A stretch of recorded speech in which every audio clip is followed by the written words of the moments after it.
Ursula von der Leyen, la présidente de la Commission européenne, s'agite beaucoup dernièrement au sujet de l'Ukraine. Volodymyr, my message today is very clear. Ukraine belongs to the European family.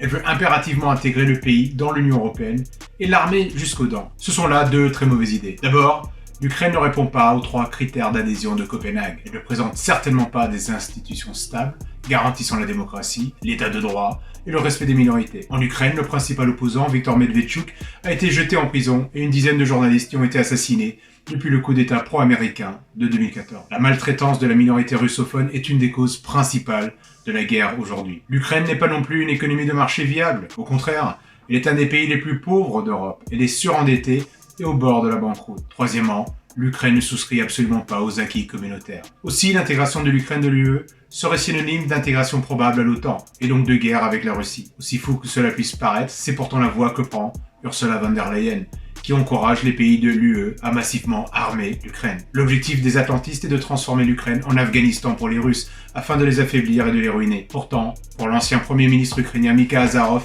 Zelensky est une marionnette des Américains. Les Américains et leurs alliés de l'OTAN feront la guerre à la Russie jusqu'au dernier Ukrainien. Il faut donc immédiatement stopper l'escalade belliqueuse.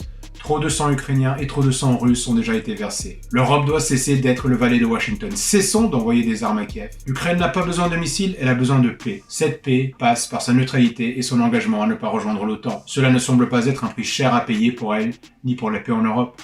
L'Autriche est neutre depuis 1955 et ne s'en porte pas plus mal. Si seulement le centième de tout l'argent et l'énergie dépensés par Bruxelles aujourd'hui pour le camp de la guerre avait été dépensé en 2014 pour celui de la paix, nous n'en serions pas là aujourd'hui.